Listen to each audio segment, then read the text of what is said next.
Morning. Good morning. Good morning, sir. Good morning, all participants. This is Raman Ballav, a coordinator of this webinar. In fact, today we are assembled here to understand the various job opportunities available in the field of banking and finance domain. As we all understand that for last few days, that means when this COVID-19 has started, the government of India has given a relief package of 20 lakh crores and various other things has come into picture in front of us. All working platforms, all working patterns, life, working life has changed. So what changes we are facing right now, and in future what is the scenario, particularly in the job market? When we are going with the various aspects and the research of overseas as well as Indian organizations, we came to understand that jobs in financial sector, particularly in banking, in investment domain, in microfinance, in various financial apps, various payment apps, various loan distributing, loan giving organizations, insurance, health insurance, as well as the broking and the capital market. The job is expected to grow somewhere like 15 to 20% per year for next 5 years. That gives an understanding and hope that in future big job prospects are in front of us. Vodun Desire Infotech Private Limited has started a program, a certificate program in BFSI sector. We are here to understand what this program is and what is the thought process behind launching these programs. Mr. Amar Priyadasi sir, the MD of the organization, is with us. I welcome Priyadasi sir. Welcome, sir. Thank you. Thank you, Dr. Raman. Please, please give us a brief idea what this course is all about. Thank you, sir. Thank you, sir. I'll try my best to deliver the whole concept about this project. Sir, BFSI sector में जो job की demand है वो आज से नहीं बहुत पहले से थी और इसमें बड़े बड़े प्लेयर्स जैसे मणिपाल, टाइम्स प्रो, ये लोग अपना करते रहे हैं इन चीजों को और बच्चों को उनका फ्यूचर जो था इस सेक्टर में वो देते रहे हैं। इस एरा में जब कोविड का एरा है और काफी टफ सिचुएशन है लोगों के लिए, जॉब अपॉर्चुनिटी बड़ा श्रिंक हो गया है, लोग मूव नहीं कर पा रहे हैं, वैसे सिचुएशन में जो अपने जहां जिस शहर में हैं वो वहीं पे अपनी जॉब अपॉर्चुनिटी तलाश कर रहे हैं। साथ ही साथ हमारे प्रधानमंत्री मोदी जी ने 20 लाख करोड़ का एक पैकेज अनाउंस किया है और ये पैकेज जो है इन्हीं 4 सेक्टर के थ्रू रोटेट होने हैं। सो इसमें जॉब अपॉर्चुनिटी बहुत ज्यादा है और हमने यंगस्टर्स को ध्यान में रखते हुए इस कोर्स को शुरू किया है। ये जो कोर्स है इसको हम 2 तरीके से देखें। पहला, हम गवर्नमेंट के द्वारा डिफरेंट जो कंपटीशन है उसको देकर के हम इस फील्ड में जाते हैं। दूसरा, हम कोई ना कोई वोकेशनल एंड प्रोफेशनल कोर्सेज करके जाते हैं। उदाहरण के तौर पे अगर मैं बैंक लूं तो बैंक में मुख्यतया 3 काम होते हैं। पहले काम को हम कहते हैं कोर डोमेन। कोर डोमेन जो है वो डिपॉजिट का है एंड लैंडिंग का है। इसमें बैंक के जो एम्प्लॉय होते हैं, जो IBPS के थ्रू जाते हैं, बेसिकली उनकी भागीदारी ज्यादा होती है। बट इसके अलावा बैंकों में ऑक्सिलरी सर्विसेज ऑफर किए जाते हैं। एग्जाम्पल के तौर पे बैंक का इंश्योरेंस है, बैंक म्यूचुअल फंड बेचती है, बैंक बॉन्ड बेचती है, बैंक में डेप्ट रिकवरी का काम होता है। ये सारे काम जो है उस स्टूडेंट के लिए एक अपॉर्चुनिटी खोलता है, एक दरवाजा खोलता है, जिन्होंने ये BFSI कोर्स करके और बैंकों में जॉब करने का सोचा हुआ है। ये तो मैं बैंक की बात कर जी। सर हम लोग ये जानना चाहेंगे, ये जो 6 सप्ताह का प्रोग्राम है, इसमें जी जो बच्चे ग्रेजुएट बच्चे जो जाएंगे, तो जी ये किस तरह के बच्चे होने चाहिए? क्या कोई पर्टिकुलर स्ट्रीम है, उसी स्ट्रीम के बच्चे होने चाहिए? सर इसमें ऐसा नहीं है। देखिए बेसिकली क्या होता है ना कि जो बच्चे ग्रेजुएट हैं और थोड़ा सा उनके अंदर में कुछ करने का है, जो एक गवर्नमेंट जॉब की मानसिकता से थोड़ा हटके हैं और उनके पास टैलेंट है, वो चाहते हैं कि नहीं मैं अपने करियर को एक नया आयाम दूं विदाउट कंपटीशन को क्रैक किए हुए, तो उन बच्चों के लिए अपॉर्चुनिटी है इसमें।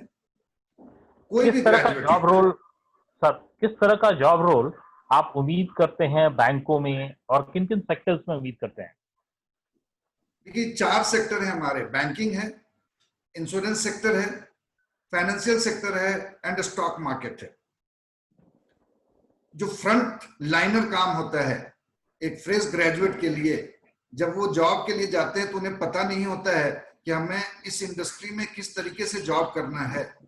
तो इस ट्रेनिंग के दौरान में उन्हें ये बताया जाएगा कि जब आप किसी भी इस तरीके की संस्थाओं में जाते हैं तो आपका उनका domain and working style, working nature पता होना चाहिए। तो वो बच्चे जब इसमें जाएंगे तो फ्रंट लाइन सेल्स तो है ही है, बैक ऑफिस भी है। बैक ऑफिस तभी स्टार्ट होता है जब आप फ्रंट लाइन सेल्स करते हैं। जी जी। सो अगर हम इंश्योरेंस की बात करें तो उसमें आप सलाहकार हो सकते हैं, आप सेल्स में हो सकते हैं, आप एक बेसिक अंडरराइटिंग कर सकते हैं, क्लेम मैनेजमेंट कर सकते हैं। सो ढेर सारे जो रास्ते हैं वो खुलते हैं।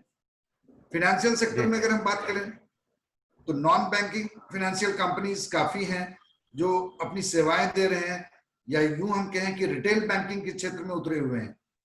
रिटेल बैंकिंग में अगर हम बात करें तो जितना भी हमारा एक जो लोगों को समझ में आता है वो मैं बताना चाहता हूँ कि व्हीकल लोन जो है रिटेल लोन का एक बहुत बड़ा हिस्सा है। सबसे ज्यादा रिटेल लोन यहीं से जाता है और इसमें उन बच्चों की बहुत ज्यादा स्कोप है, क्योंकि हर जगह, हर शहर में, हर रोड पे हम देखते हैं कि विभिन्न बड़े बड़े कंपनियों के शोरूम्स हैं और उनके वहां पे फाइनेंस के काउंटर खुले हुए हैं। आज के जमाने में हर व्यक्ति को फाइनेंस चाहिए होता है। सो वहां पे उनकी भागीदारी, वहां पे उनकी सलाह, वहां पे उनका पेपर प्रोसेस करना बहुत मायने रखता है। लेकिन यह तभी संभव है जब उन्हें इसकी जानकारी होगी। जी सर। सर हमारे साथ कुछ विशेषज्ञ भी जुड़े हुए हैं। जी सर। हमारे साथ दिल्ली से विनोद सिंह सर जुड़े हैं। विनोद सर, आप ऑनलाइन हैं अभी? Yes sir. Sir Vinod sir का मैं परिचय दे दूं। Vinod sir Punjab national bank में तकरीबन 30 साल से ऊपर इन्होंने अपनी सेवाएं दी। बैंकिंग क्षेत्र के एंट्रेंस एग्जामिनेशन IBPS में सर का काफी योगदान रहा है। बैंकिंग के वेरियस एस्पेक्ट्स में सर अपना काफी योगदान रखते हैं और इन्होंने कई बड़े ऑर्गेनाइजेशन के साथ एसोसिएट होकर बच्चों को जॉब प्रोस्पेक्ट के लिए प्रिपेयर कराने से लेकर जॉब के मार्केट में BFSI सेक्टर में इन्होंने काफी काम किया है। और आज हमारे साथ विनोद सर जुड़े हुए हैं। विनोद सर, आपका वेलकम है इस वेबिनार में। सर ये जो प्रोस्पेक्ट है, ये जो 6 वीक्स के प्रोग्राम्स हैं या इस तरह के जितने भी प्रोग्राम्स हैं जिससे बच्चों को एक स्किलिंग, प्रैक्टिकल स्किलिंग दी जा रही है, इससे जॉब मार्केट में उनकी एक्सेप्टेबिलिटी को आप कैसे देखते हैं सर? विनोद सर। रमन जी नमस्कार, और आप पार्टिसिपेंट है उसको मेरा नमस्कार। सर जैसा आपने अभी कहा ये BAFSI का कोर्स के बारे में, जैसे आपने मेरा इंट्रोडक्शन दे ही दिया है। आई एम ए बैंकर और मैं बैंकिंग क्षेत्र से जुड़ा हुआ हूँ और अभी जस्ट मैं रिटायर हुआ हूँ, क्योंकि मेरा इस सेक्शन से बहुत ही ज्यादा लगता है। जैसा रमन सर आपको पता होगा, हम लोग जब मैं रांची में था तो हम लोगों ने इस कोर्स को IF IFA के द्वारा हम लोगों ने इसको चालू किया था और I was the single person who has single handedly handle the program. This program is very good program, but whatever say, जैसा कि प्रियदर्शनी जी ने कहा अभी आपको कि ये कोर्स जो है हम 6 हफ्ते का कराने जा रहे हैं, तो सर इसमें जैसे अपने डिफरेंट एस्पेक्ट्स में पूछा कि इसके स्कोप कहाँ कहाँ है। सर बैंकों में तो जैसा आपको भी पता है और सभी लोगों को पता है कि बैंकों में जो रिक्रूटमेंट होती है IBPS के द्वारा होती है। IBPS की बेसिक क्वालिफिकेशन तो ग्रेजुएशन है। तो सर एंट्री लेवल में जो क्लर्कियल लेवल में जो एग्जाम होते हैं वो 2 लेवल के होते हैं, written, preliminary test, then final test. और ऑफिसर्स कैडर में आपके 3 रैंक सिस्टम हो जाते हैं।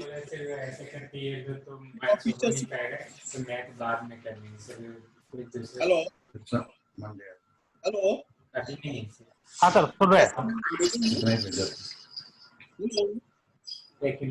रहे हैं सर। प्लीज बाकी लोग अपना स्पीकर ऑफ करें, म्यूट कर लें। सर क्या मैं ऑडिबल हूँ? हाँ सर, एकदम ऑडिबल है। सर मैं ये अब आगे बढ़ाना चाहता हूँ। जैसा अभी मैंने कहा, तो सर इस कोर्स को करने से पहले जो मैंने इसका जो कंटेंट देखा है, जो आप लोगों ने कंटेंट बनाया हुआ है, this is a well content, और ये इसमें पूरी चीजें सम्मिलित हो रही हैं जो बैंकों के लिए एक आवश्यक होती है। मगर इसमें क्या है सर कि जो ऑफिसर कैडर के बच्चे जो जाएंगे और जो क्लर्कियल कैडर के बच्चे जो जाएंगे, क्लर्कियल कैडर के बच्चे जो आजकल एग्जाम देते हैं वो सिर्फ एक जनरल एग्जाम नहीं होती, इसमें बैंकिंग से रिलेटेड टर्म्स होते हैं, इसमें आपके CBS से रिलेटेड टर्म्स होते हैं, इंश्योरेंस से पेपर्स होते हैं। तो ये सभी कोर्स में ये जो आप लोगों ने अभी बनाया है, that include all the parts. Apart from that officers cadre में जो मैंने आपको बताया कि जो 3rd लेवल में जो जाएंगे interview, that is PIN group discussion. तो जो PI में जाएंगे ये बच्चे जब जाएंगे और जो इंटरव्यू होती है, इंटरव्यू में पर्टिकुलरली यही सब क्वेश्चन पूछे जाते हैं। बैंकिंग सेक्टर क्या है, बैंकिंग सेक्टर में आप क्यों आना चाहते हैं, बैंकिंग सेक्टर क्या क्या चीज प्रोवाइड करती है, बैंकिंग सेक्टर में कंप्यूटर्स का क्या रिलेशंस है, क्योंकि बैंक आजकल एक दुकान हो गया है। बैंक सिर्फ बैंक नहीं रह गया, बैंक सभी तरह की चीजों को बेचना चालू कर दिया है, just like insurance, mutual funds, bonds, then medical insurance. So apart from that जो बॉन्ड्स जो होते हैं, म्यूचुअल फंड्स होते हैं, बैंक इंश्योरेंस होते हैं। तो जो ये बच्चे डायरेक्ट, पहले तो मैंने सर बताया कि ऑफिसर कैडर में इंटरव्यू में जाएंगे, दे विल डू बेटर, क्योंकि ये इनके लिए एडेड एडवांटेज होगा, पहली चीज। दूसरी चीज सर, जो बच्चे डायरेक्टली अगर किसी ऑर्गेनाइजेशन में जाना चाहते हैं, जैसे इंश्योरेंस में, बैंक इंश्योरेंस में, तो बैंक इंश्योरेंस में जो इंश्योरेंस के पेपर्स पढ़े हुए हैं लड़के, जो इंश्योरेंस के बारे में जानते हैं, बैंक में जाते हैं, they will be directly employed. Apart from that mutual fund जो ऑर्गेनाइजेशंस होते हैं हमारे यहाँ, जो म्यूचुअल फंड्स जो UTI के अलावा और भी जो फंड्स जो होते हैं जो सेल किए जाते हैं, उसमें भी इनकी जॉब अपॉर्चुनिटीज काफी अच्छी है। सो मेरे विचार से ये जो कोर्स प्रियदर्शनी जी और लोगों ने जो उसको ऑर्गुमेंट किया है, this is a very nice course and this will give a good opportunity in future. Thank you sir, thank you sir. Sir हमारे साथ इंश्योरेंस सेक्टर से धर्मेंद्र वर्मा जी हैं। धर्मेंद्र वर्मा जी पीछे के कई वर्षों से इंश्योरेंस में एसोसिएटेड हैं। अभी फ्यूचर जनरली के साथ झारखंड देख रहे हैं सर। धर्मेंद्र सर हैं ऑनलाइन? हाँ बिल्कुल ऑनलाइन है सर। मेरे स्क्रीन पे स्वागत है। हाँ आप दिख रहे हैं सर, आपका स्वागत है सर इस वेबिनार में। सर हम लोग ये समझना चाहते हैं आपसे कि ये जो पूरा 6 सप्ताह का ये प्रोग्राम है, इस प्रोग्राम के बच्चे जब पास आउट करके निकलेंगे तो क्या इंश्योरेंस के फील्ड में इनकी एम्प्लॉयबिलिटी बनेगी? आप इसको कैसे देखते हैं सर? मैं देखता हूँ इस तरीके से, क्योंकि आप कोई भी सेक्टर ले ले, अगर उस सेक्टर के बारे में आपको अगर पता नहीं है तो ये जरूरी है कि आप उस लेवल का नॉलेज लेके जब आप कभी इंटरव्यू बोर्ड में बैठते हैं तो वो एक एडेड एडवांटेज हो जाता है। जब ये पूरा कोर्स कोई कर लेता है वो उसको एक तरह से वो ऑलरेडी एक तैयार बर्तन की तरह वहां पे जाता है जहां पे उसकी एक डिमांड होती है मार्केट में। और लोग क्या समझते हैं ये भी चीज चाहते हैं कि एक जो इंडिविजुअल आ रहा है तो क्या क्या पैरामीटर्स पे लोगों का सिलेक्शन होता है वो भी इम्पोर्टेंट है। तो इसमें हर एक जो पार्ट लिया गया है इंश्योरेंस का, वो चाहे मोटर इंश्योरेंस हो, चाहे जनरल इंश्योरेंस हो, चाहे लाइफ इंश्योरेंस हो, चाहे हेल्थ इंश्योरेंस हो, तो इसमें सारे मॉड्यूल्स को कवर किया हुआ है। और मेरे ख्याल में अगर ये नॉलेज इनके पास है ये सारा चीज, तो कंपनी भी आज जो है बहुत ज्यादा आगे की ओर अग्रसर है। और जितने कम से कम समय में लोग प्रोडक्टिव हो जाएं तो ये इनको हेल्प करेगा कि एक लंबा कैरियर अगर ये अच्छे तरीके से ये लॉन्च कर पाते हैं तो अगर ये कोर्स करते हैं तो ये अपने आप को अच्छे तरीके से लॉन्च करेंगे और उस ऑर्गेनाइजेशन के लिए ये एसेट बनेंगे।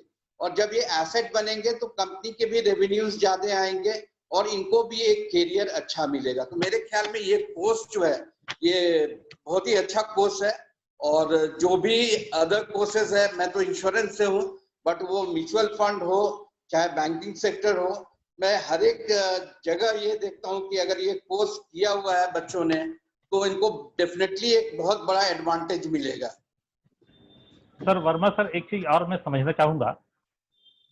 मान लीजिए इस तरह का कोई ग्रेजुएट इस 6 सप्ताह का ये कोर्स बहुत इफेक्टिवली पढ़कर आता है और इंश्योरेंस में उसके पास एक नौकरी, जैसा आप बता रहे थे, मान लीजिए यूनिट मैनेजर की तरह एक नौकरी आती है, तो कितनी सैलरी उसकी हम एक्सपेक्ट कर सकते हैं?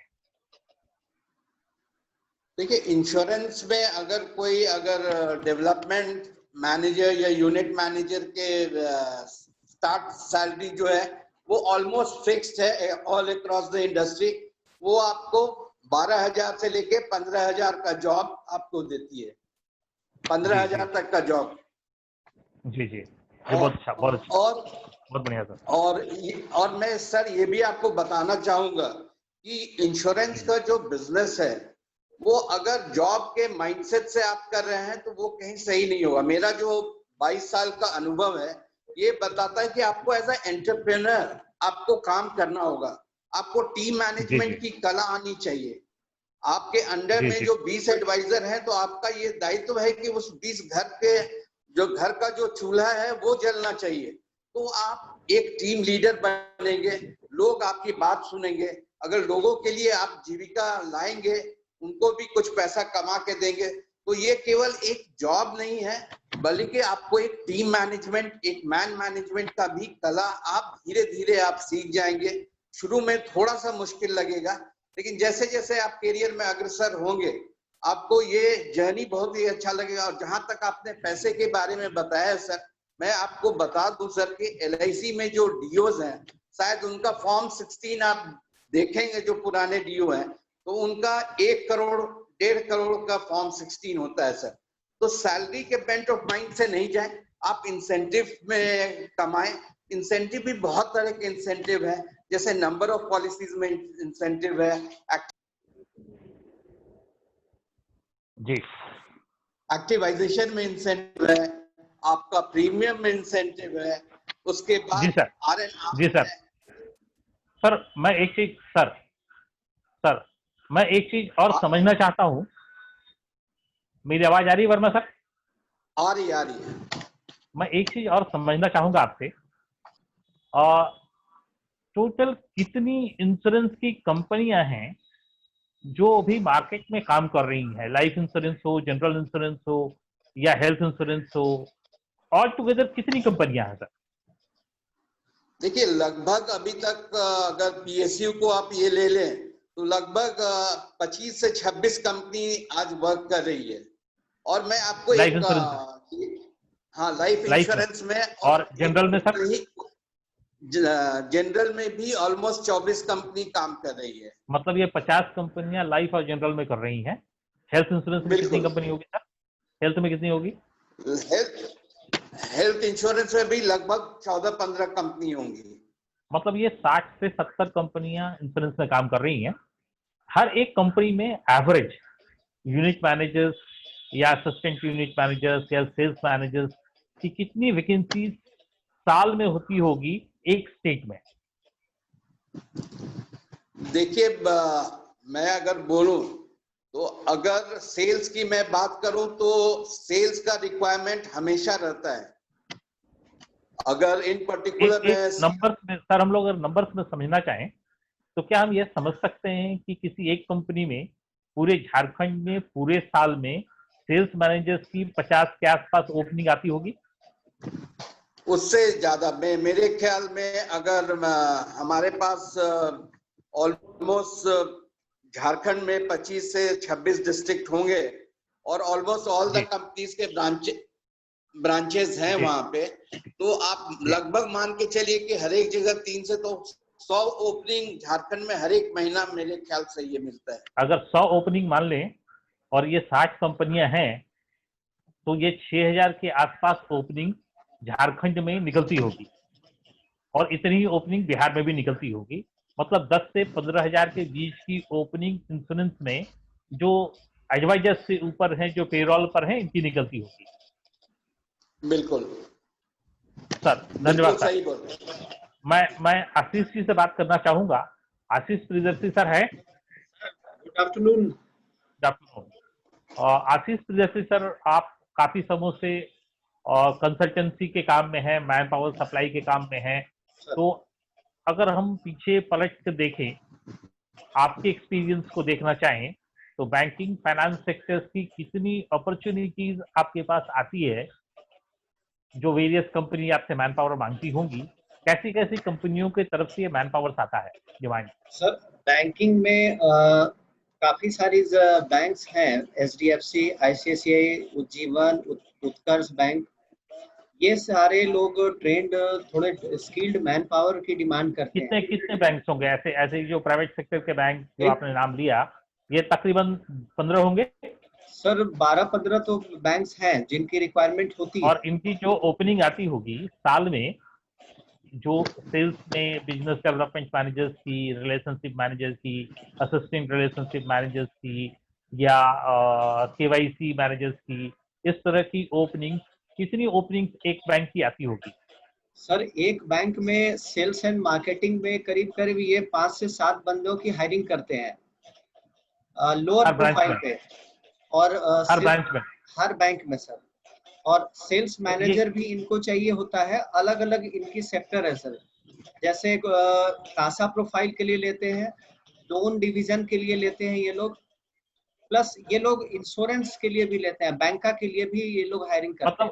मतलब आशीष जी, अगर हम समझ पाए तो 5-7 फ्रंटलाइन में और 5-7 वेरियस अदर डोमेन में 10 के आसपास हर ब्रांच में ऐसी ओपनिंग निकलती है। हाँ, हर बैंक से निकलती और है। एक बैंक का अगर मान लें कि एचडीएफसी बैंक मान लें, तो झारखंड में कितने ब्रांच होंगे इसके? तकरीबन 100 ब्रांच होंगे सर। तो अगर हम ये 15 डिफरेंट बैंक मान लें तो टोटल नंबर ऑफ ब्रांच की 15 बैंक का मिलाकर तकरीबन 150 ब्रांच होगा। हाँ। और बल्लभ साहब, आपका आवाज थोड़ा धीमी आ रही है, थोड़ा आगे आ जाइए ना। सर धन्यवाद सर। सर मैं ये समझना चाह रहा था आशीष जी से कि ये जो 100 ब्रांच है एक बैंक का और अपने पास 10 बैंक हैं, तो करीब 1000 बैंक है, और जिसमें हर बैंक में 10 ओपनिंग है, तो करीब 10,000 लोगों की रिक्वायरमेंट बैंकों में दिख रही है आपको, ठीक है? इसके अलावा सर काफी सारी माइक्रो फाइनेंस की कंपनियां हैं जो अलग अलग फील्ड पे ये लोग रिक्रूट करते हैं, उसमें भी इनको करीब 40 से 50 एक माइक्रो फाइनेंस की कंपनी को जरूरत पड़ती है। और हर मंथ ये लोग 15 से 20 हायरिंग करते हैं एक डिस्ट्रिक्ट के लिए। ठीक है, धन्यवाद। इसका मतलब हम लोग ये मान लें आशीष जी कि अगर जो ओपनिंग बाजार की बात करें तो तकरीबन 25 से 30 हजार ओपनिंग झारखंड में वेरियस बैंकिंग फाइनेंस सेक्टर्स में एक साल में निकल कर आता है। और झारखंड बिहार अगर काउंट कर लें झारखंड Yes, बिहार काउंट कर लें तो ये तकरीबन 40-50 हजार के आसपास की 50 ओपनिंग हजार के निकल के आती लगभग है। रिक्वायरमेंट रहती है। राइट, बहुत धन्यवाद। हमारे साथ पार्थो सर जुड़े हुए हैं। पार्थो राय सर म्यूचुअल फंड इंडस्ट्री में काफी लंबा अनुभव रखते हैं। Sir UTI asset management company में मैनेजर हैं। पार्थो सर आप लाइन में हैं? कॉल भी आएगा, पार्थो सर, ये देखो मीटिंग। पार्थो सर आप लाइन में हैं? पार्थो सर आप सुन पा रहे हैं? हेलो पार्थो सर आप सुन पा रहे हैं? हेलो, आप दिख नहीं रहे हैं सर। आवाज आ रही है? आप दिख नहीं मेरा रहे हैं। आवाज आ रही है? सर आवाज आ रही है, आवाज? दिख नहीं रहे हैं सर। जी हेडफोन दे दो। पार्थो राय आप दिख नहीं रहे हैं सर। एक मिनट, मैं थोड़ा हेडफोन लेके, क्योंकि आवाज क्लियर नहीं आ रहा है मेरे पास तक। अभी आप दिख मतलब रहे हैं साहब आप कैरी ऑन कीजिए, मैं थोड़ा हेडफोन से कनेक्ट करके आवाज क्लियर ले लेता हूँ। ठीक है सर, ठीक है आपका सर। आवाज, तब तक रमन सर, मेरा तब आवाज तक मुझे आपको 2 मिनट का समय दिया जाए। है? हाँ ठीक है सर, ठीक है सर, ठीक है सर। आप रिकनेक्ट हो लीजिए सर। रमन सर 2 मिनट का मुझे समय दिया जाए जब तक वो रिकनेक्ट होते हैं। हाँ, इस बीच सर हम जानना चाहेंगे और प्रियदर्शी सर आपसे कि ये जो ओपनिंग दिखाई दे रही है तकरीबन 50-1 हजार की बिहार झारखंड में, तो इस ओपनिंग को देखते हुए ये जो कोर्स है, ये जो रिक्वायरमेंट विनोद सर ने रिक्वायरमेंट जैसे सामने बताया और या आशीष जी ने जो एंड यूजर की तरफ से रिक्वायरमेंट बताया, हम लोग उसको कैसे फिलअप कर पा रहे हैं सर? सर बहुत ही अच्छा सवाल आपने किया है। अभी के दौर में हमारा स्टूडेंट तक पहुंच बड़ा लिमिटेड है और स्टूडेंट की भी पहुंच हम तक बहुत लिमिटेड है। सो हमने, जब तक हम लोग नॉर्मल कंडीशन में नहीं आ जाते हैं, तब तक हम इनकी क्लासेस जो है वो ऑनलाइन हम चलाएंगे, ताकि बच्चे जो है वो घर में प्रिपरेशन कर सकें। हमारे मेंटर जो हैं उनके साथ में हमेशा ऑनलाइन रहेंगे जब भी उन्हें दिक्कत होगी।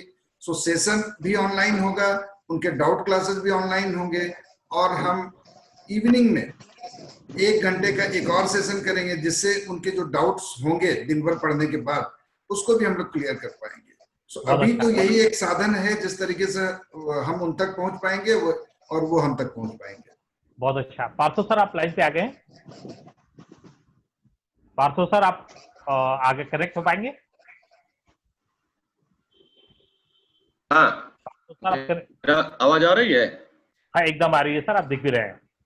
पार्थो सर चूंकि आपका बहुत लंबा एक्सपीरियंस रहा है और इन्वेस्टमेंट के डोमेन में, पर्टिकुलरली म्यूचुअल फंड के डोमेन में, तो हम लोग ये समझना चाहेंगे ये जो कोर्स कैरिकुलम है 6 सप्ताह एक ग्रेजुएट बच्चे को पढ़ाया गया, और ये बच्चा जब एम्प्लॉयमेंट के लिए निकल कर आता है तो इन्वेस्टमेंट का डोमेन, जैसे म्यूचुअल फंड का उसने NISM 5 पास कर लिया इसी कोर्स के दौरान, तो इन्वेस्टमेंट के डोमेन में किस तरह की जॉब अपॉर्चुनिटीज आप देखते हैं उसके लिए? देखिए, ये जो NISM वॉल्यूम 5 अगर पास करेंगे, ये एक विंडो ओपन हो जाएगा उनका बच्चों का नौकरी का, कि जो कि म्यूचुअल फंड इंडस्ट्री में ये मिनिमम क्राइटेरिया है, NISM वॉल्यूम 5 पास करना ही पड़ेगा। तो इससे क्या होता है कि वो बैंकिंग में भी जा सकते हैं ऐसे थर्ड पार्टी प्रोडक्ट सेलर के रूप में, और म्यूचुअल फंड में भी वो जा सकते हैं। तो ये 2 विंडो उनके पास रह जाएगा। और ऐसे भी ये नॉलेज बेस दिखा जाए तो ये जनरल नॉलेज। हाँ पार्डन सर, एक चीज और समझना चाहते, जैसे मान लीजिए कि म्यूचुअल फंड का ये NISM 5 इसी 6 सप्ताह के कोर्स के दौरान वो पास कर जाता है, और आपके पास या म्यूचुअल फंड इंडस्ट्री में वो जॉब के लिए निकल कर आता है, तो जो जॉब या उसके पास जो अर्निंग अपॉर्चुनिटीज है वो फुल टाइम मेहनत करता है, यंग एनर्जेटिक लड़का है, तो क्या एक्सपेक्ट करते हैं आप, किस तरह का उसकी एम्प्लॉयबिलिटी आ पाएगी? देखिए, अगर वो एनर्जेटिक है तो मैं सीधा सीधी बोलूंगा कि उनको नौकरी करने का ही जरूरत नहीं है, क्योंकि उनका पास एक ब्लैंक चेक रहेगा, यानी कि जितना हो सके उससे भर लो। क्योंकि नौकरी में एक लिमिटेशन ही रहता है, सर्विस में ऑलवेज एक बैरियर रहता है। लेकिन अगर तो मैं बिलीव करता हूं, जैसे कि इससे लास्ट सेशन में मैंने दिखाया था कि अगर 100 SIP भी करे, ऐसे 10 साल करे, तो किसी का नौकरी का जरूरत नहीं है। 10 साल, जस्ट 10 साल काम करना जरूरी है। 10 साल अगर एनर्जी दे, हम लोग कर नहीं पाए क्योंकि हम लोग एक सर्विस ओरिएंटेड फैमिली से बिलोंग करके सर्विस में ही हम लोग ज्वाइन कर लिए हैं। और जैसे जो फुल एनर्जी वो जॉब में ही चला गया। अगर नहीं होता तो मैं बिलीव करता हूं कि मैं भी, मेरा साथ अगर नौकरी छोड़ के वो कर लेते सही समय पे।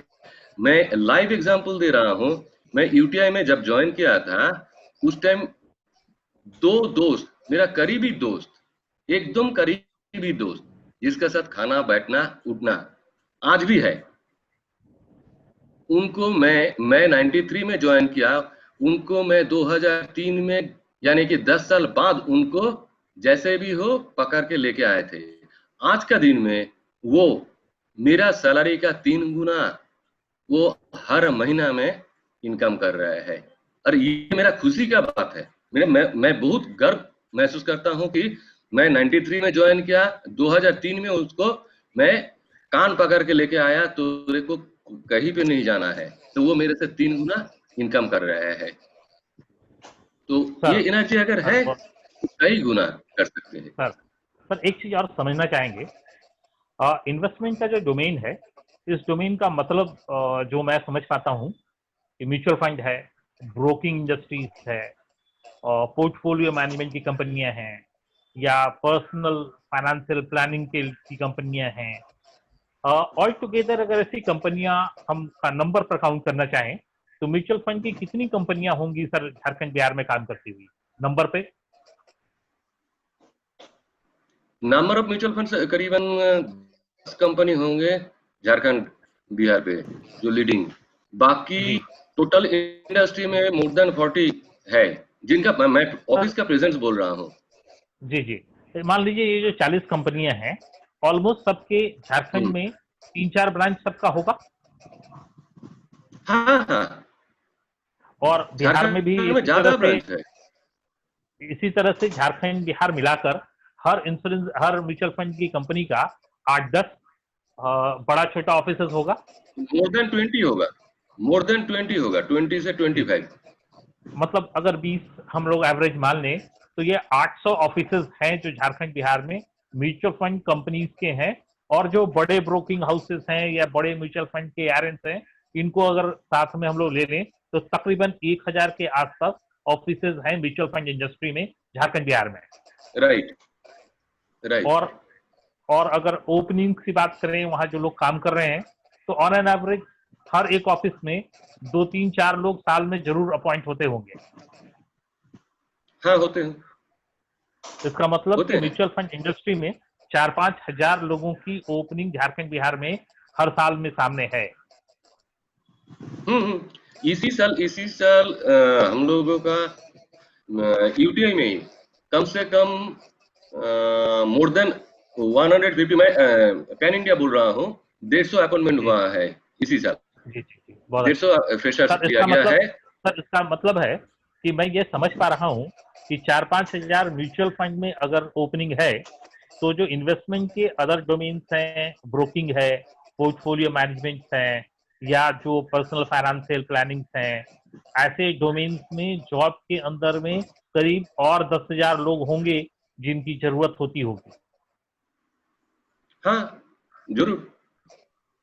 और अगर एक कोई यंग एनर्जेटिक लड़का 6 सप्ताह का यह कोर्स करता है और इसके साथ NISM 5 का एक मॉड्यूल का सर्टिफिकेट है, या ब्रोकिंग इंडस्ट्री के NISM 7 का उसके पास सर्टिफिकेट है, या ब्रोकिंग के टर्मिनल का उसको ज्ञान है, कैसे वो कोई शेयर खरीदता बेचता है, इसका ज्ञान उसके पास आ जाता है, उसकी सेलिंग की टेक्निक सही हो गई है, तो तकरीबन 20,000 के आसपास इन्वेस्टमेंट डोमेन में झारखंड बिहार में जॉब अपॉर्चुनिटी सामने देखते हैं।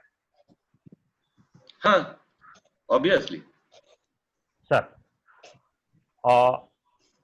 सर तो हम ये समझ पा रहे हैं कि अगर इन्वेस्टमेंट डोमेन में तकरीबन 15 से 20 हजार के आसपास की ओपनिंग दिख रही है झारखंड बिहार में, इंश्योरेंस में तकरीबन 10 हजार के आसपास की ओपनिंग दिख रही है, इसी तरीके से करीब 20 हजार की ओपनिंग बैंकिंग में दिख रही है, तो माइक्रो फाइनेंस की इंडस्ट्रीज हैं या वेरियस पेमेंट एप्स वाली इंडस्ट्रीज हैं, पेटीएम टाइप की, या बजाज फाइनेंस की Right. वेरियस कंपनीज हैं।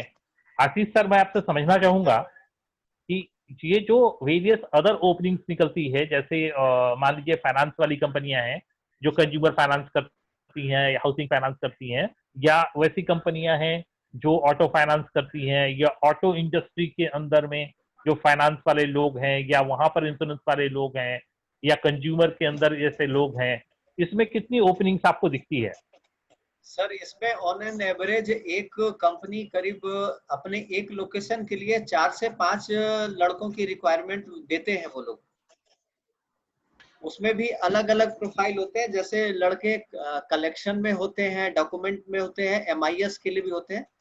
तो ऑन एन एवरेज काफी सारे प्रोफाइल्स हैं सर मार्केट में अभी। मतलब आपका ये कहना है कि बैक एंड की जॉब्स भी हैं, फ्रंट एंड के जॉब्स भी हैं? फ्रंट एंड भी है सर। बोथ एंड पे। मतलब अगर बैक एंड फ्रंट एंड दोनों को सामने देखते हैं, तो ये जो नए सिस्टम्स निकल कर आया है ऑनलाइन पेमेंट का, या वेरियस कंज्यूमर लोन्स का, या माइक्रो फाइनेंस के वेरियस स्कीम्स का, या वेरियस टाइप ऑफ कार्ड्स हैं, क्रेडिट कार्ड्स हैं, पेट्रो कार्ड्स हैं, इन कार्ड्स के सेल ऑफ का, ऐसे बहुत सारी ऐसे नई चीजें निकल कर आई हैं पीछे के 3-4 सालों में। तो इसके अंदर भी जॉब प्रोस्पेक्ट किस तरह का है सर? अभी और जैसे ये जो सर, फोर्स जी जी बताइए। सर अभी जैसे जितनी भी प्राइवेट फिनेंस हैं, कंपनीज हैं, जैसे चोलामंडलम है, श्रीराम फिनेंस है, ये सारे भी काफी सारे लड़कों की हायरिंग करते हैं। कलेक्शन में, फिनेंस में, जैसे जितने भी शोरूम है वहां पर भी ये लोग लड़कों को अपॉइंट करते हैं। प्लस बजाज फिनेंस वाले भी सारे मोबाइल शॉप पे एक अपने बंदों को होम क्रेडिट वाले भी रखते हैं। तो इसलिए सर काफी सारी